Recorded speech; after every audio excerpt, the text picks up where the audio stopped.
Hi, everyone. Welcome to our home buyer workshop. We are going to do a brief overview of the home buying process. I'm Christy Patel, I'm your Nova Title Gal. Kevin Mahoney with Embrace Home Loans. And I'm Cheryl Lilliford with Barcroft Realty. So let's talk a little bit about the home buying process. I will be talking about both the managing your money aspect or budget aspect of the home buying process. We'll also touch on credit, and then we'll talk some about the lending process as well.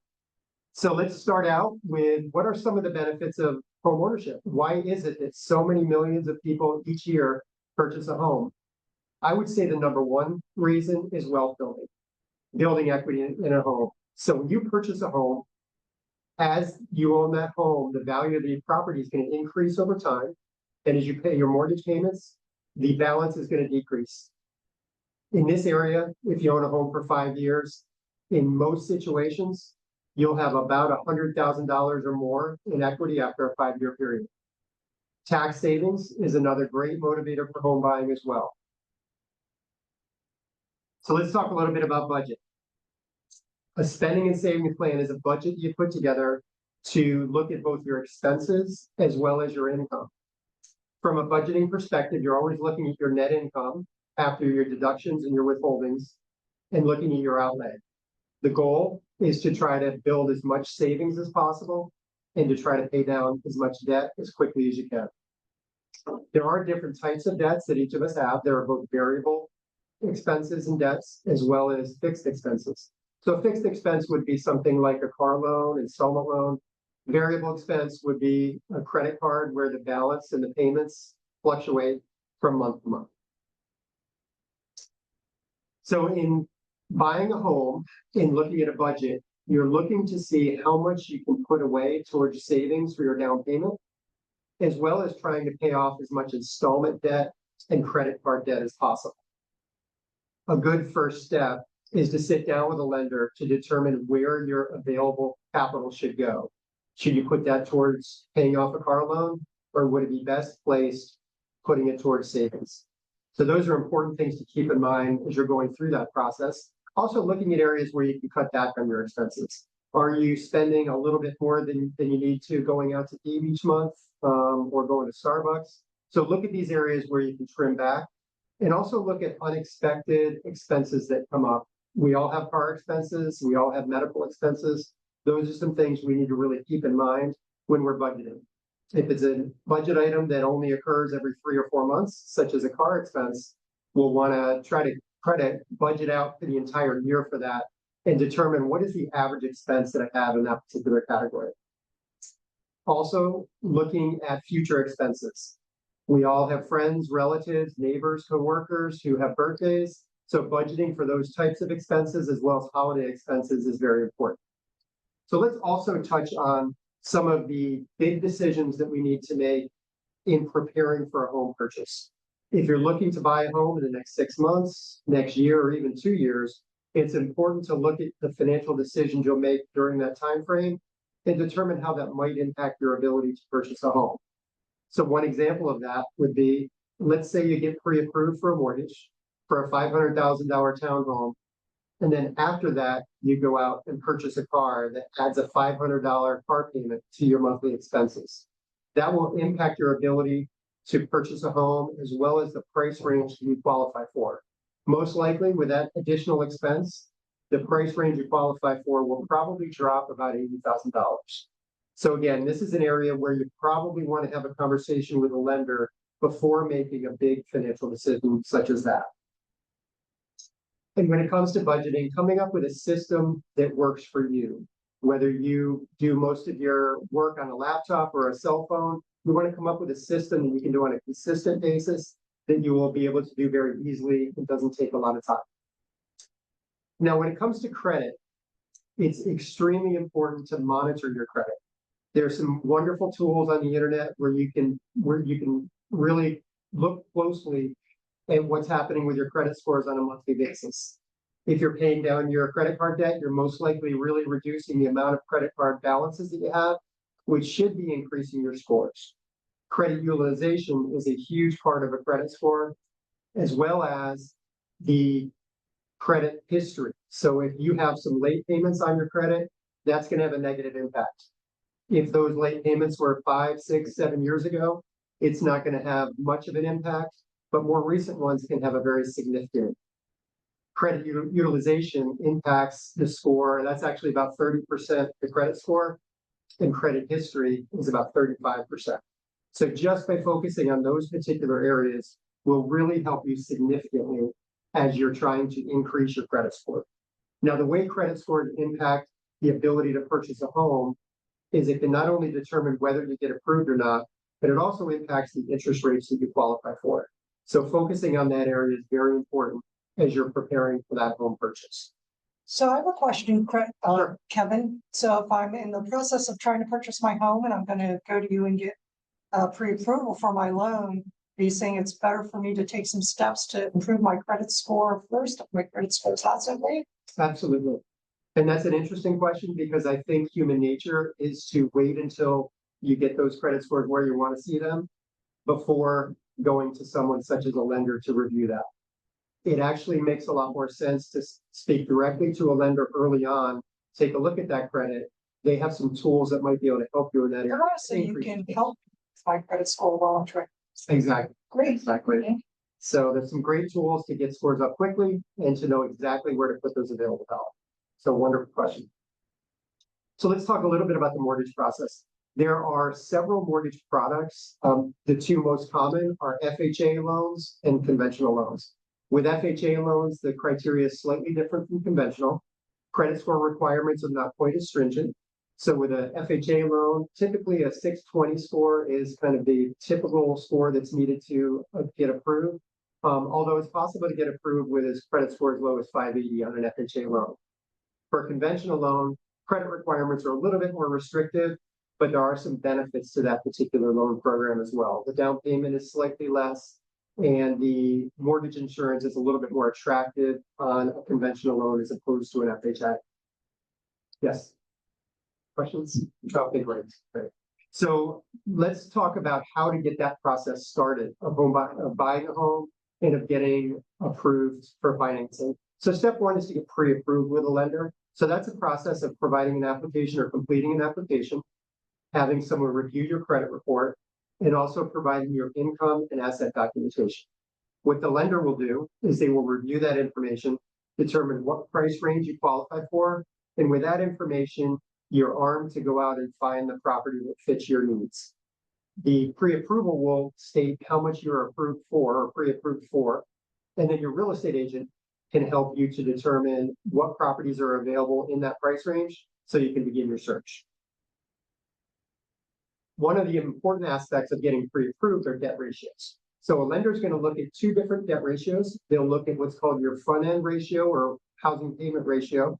So if you're purchasing a townhome, they'll look at what is that mortgage payment, how much are the HOA dues, combine those two numbers and divide them into your income. Also, what helps determine what you get qualified for is what's called the back ratio. And that ratio includes not only the housing expense, but also all of your other debts. Those other debts may be car loans, student loans, credit cards, and those debts are combined and then divided into your monthly income to determine how much you're pre-approved for. Who do you deal with during the process? The loan officer is going to be working with you most likely throughout the entire process. But once your loan gets approved and once you get a contract on a home, the loan's actually going to go to a processor. The processor is actually going to prepare your loan for underwriting where the actual loan decision is made. The underwriter reviews the entire file, determines whether that loan is approved and what additional conditions might be necessary in order to obtain final loan approval. Now, the mortgage payment is made up of several components. It's made up of the principal and interest. The principal is the portion of that monthly payment that goes towards your balance, and the interest is the interest you're paying on that money. And also there are what's called escrows. Escrows are the real estate taxes and the interest and the insurance that is part of your mortgage payment. So 1/12 of the taxes and 1/12 of the insurance is part of your mortgage payment. There's a fifth component for most first-time home buyers, or really any buyer who is putting less than 20% down, and that's what's called mortgage insurance. Mortgage insurance is insurance against default, and it is typically part of the mortgage payments. The escrows for the mortgage, the taxes and insurance, will be paid actually directly by the lender to the county where the property is located for the real estate taxes and to the insurance company who holds the insurance. As a borrower, you will make payments each month that will include those taxes and insurance. And when those bills are due, the mortgage company will actually pay those. So that covers the mortgage part of the process, as well as a little discussion on managing your finances and credit. Next, Cheryl Williford with Barcroft Realty will talk about working with a real estate agent. Hey, Kevin. You're welcome. So I like to say, once you get through the loan process, working with your lender and getting pre-approved for your loan, the fun starts, right? You get to go shopping for the house, and that's what we all love, is to go shopping. So that's where your real estate agent comes in, and that's one of the most important things of the entire process is finding a great real estate agent and working with them post loan approval to go hone in on the exact neighborhood and type of home that you want.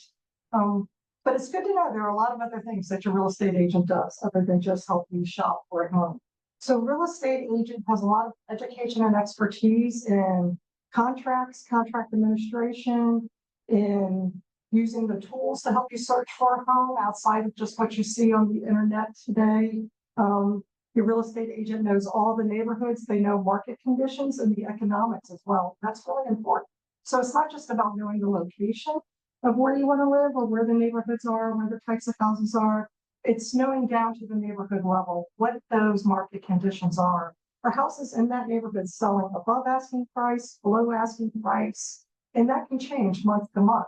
What's the economy in that particular neighborhood or in that county and that part of the state that you're looking at?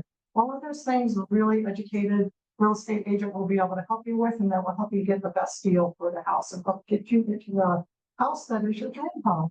One of the most important things a real estate agent has is expert negotiation skills. We all want to negotiate to get the best price for the house, get the best terms for the house, all lined up with the best location for your dream home.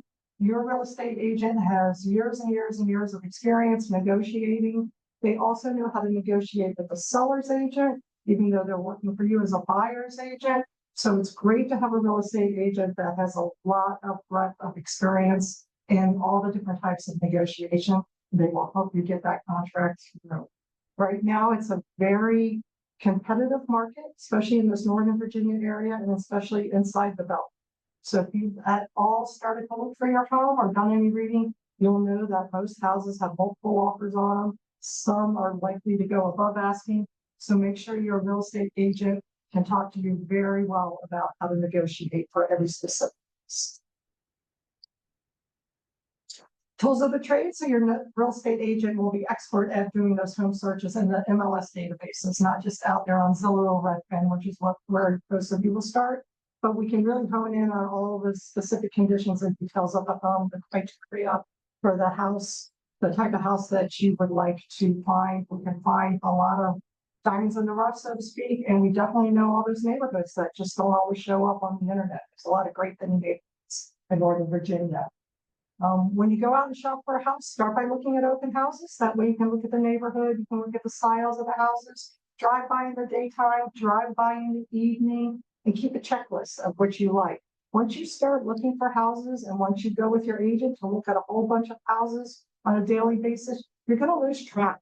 You're going to see about 12 to 15 houses sometimes in a week, sometimes even in a day, and they all do start to look alike. So definitely take a checklist and mark which ones you like best, 1, 2, 3, and which kitchen you like, which bedroom you like, which yard you like. You want to keep track of all those details and put your offer in on the house that is your favorite.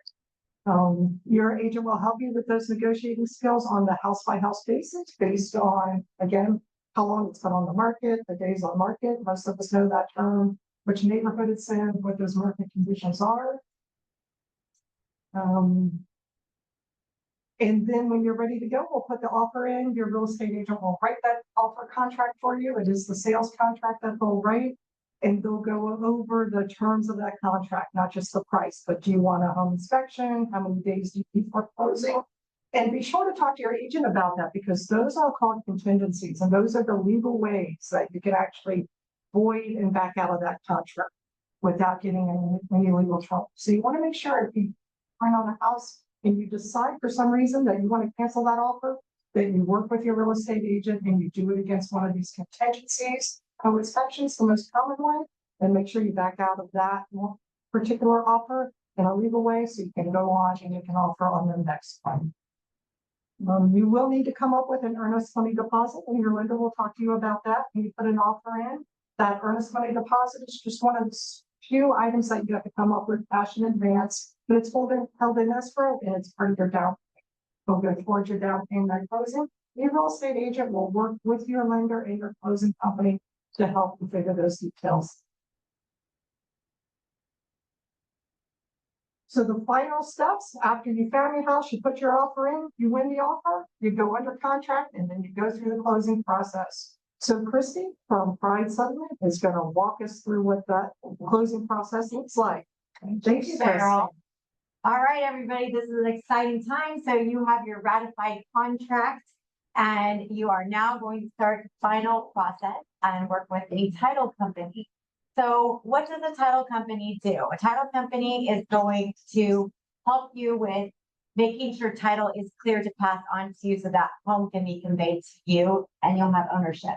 So we provide what's called title insurance, but first, before we do that, once the contract is turned into a title company, we do a 60-year title search. So that's going to come up any liens that are on the property. So it could be anything from a mortgage, maybe there was some repairs done on the home, they get to pay the contractor in case, but those things do come up.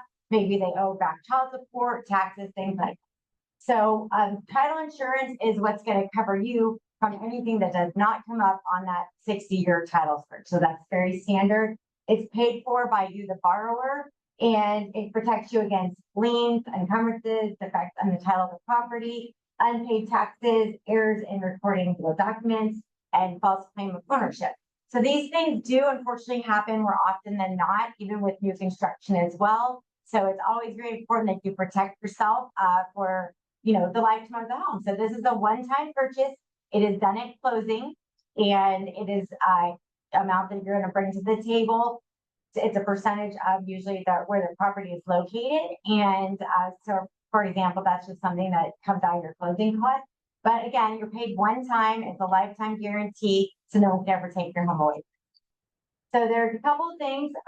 We have owner's title policy. That's the one I just talked about. That's going to protect you for a lifetime on the home. That is issued by our underwriter through the title company, and it protects you for a lifetime. The other one is the lender's title policy. That is required by your lender. It is not something that is an option. That's going to basically because the lender is putting money out for you so you can purchase the home. And in case a lien encumbrance, if someone else has ownership to it, if you were to default on that, the loan, then they need to make sure they're protected and they don't lose the. So what happens is after the home inspection, if you have that contingency, you do basically get a cleared close because the lender and title company, the title company and the real estate agent are all working closely together. At this time, it's mostly the mortgage company and the title company. We're making sure title is clear. We're making sure that you've got a clear close, which means that your underwriter on the mortgage side is clear and you're able to come to the closing table. So that means we're going to set you up your closing dates, and you're going to be provided at closing with a stack of paperwork. So you should be prepared for about an hour to an hour and a half the first-time home buyer. It's anywhere from 100 to 130 documents, depending on the lender. And we'll give you something called a CD, which is a closing disclosure provided from the lender, and then the ALTA, which is provided from the title company. So these are all the numbers that are put together from both listing side and the buyer's side. That all the numbers come together in one. That's why the lender and us, we balance these numbers so it's matched and it's exactly the same numbers, just organized differently. And then you have a closing attorney. So title companies come, like Pride Settlement Escrow has closing attorneys in DC, Virginia, and Maryland. And we make sure that everything is ready for you. Your documents are prepared, and we come at closing time to bring those documents with a settlement agent like myself. I'm a licensed settlement agent here in Northern Virginia, and I don't represent the buyer or the seller. I'm just legally able to go through the documents with you because I'm a licensed settlement agent in Virginia. So I'm gonna walk you through all those documents. I'm gonna help explain what you're signing, and then you are basically, okay, so this is what to bring to closing. You will need your final funds, which can be a wire or a cashier's check. I will bring the CD, so you don't have to worry about that. And then you do need to bring a government ID. So that could be a military ID, a passport, or a valid driver's license, or a ID. And this is the deed. So this is going to basically give you ownership of your property. This is signed actually by the seller. What we're going to go ahead and convey is, or go over with you, is that it is the correct property address, that your name is listed correctly on it as the person that's going to be taking it, and that the way that you're going to hold title. So you can hold title as the sole owner, tenancy by the entirety, joint tenancy, or tenancy in common.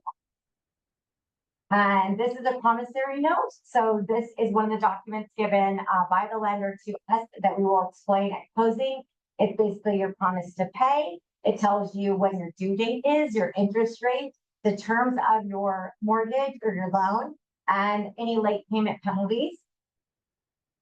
This is the deed of trust. This is going to be roughly about a 20-page document that your settlement agent will go ahead and summarize for you. And it's going to basically, go over the requirements for you as you're paying that mortgage off, but always to keep hazard insurance on the home, that you're not going to destroy the home, you're going to make your payments on time, and what happens, unfortunately, if you don't. But again, remember, your lender doesn't want to own your home, so just make sure you talk to them about something to your life. And this is an example of what a CD looks like, which is one example from lender side. And whenever all the documents are signed, you are officially a homeowner. Congratulations. So today, we are very grateful to have you join us for this very brief summary of the home buying process. So if you have any questions, you can reach out to us on the contact information. We'd love to work with you. We hope to see you soon. Feel free to reach out if you have any questions, and we look forward to speaking with you. Again, this is Kevin Mahoney with Embrace Home Loans. Christy Bertone with Pride Settlement Escrow, your Nova Title Gal. Look forward with our property. Thank you. Thank you.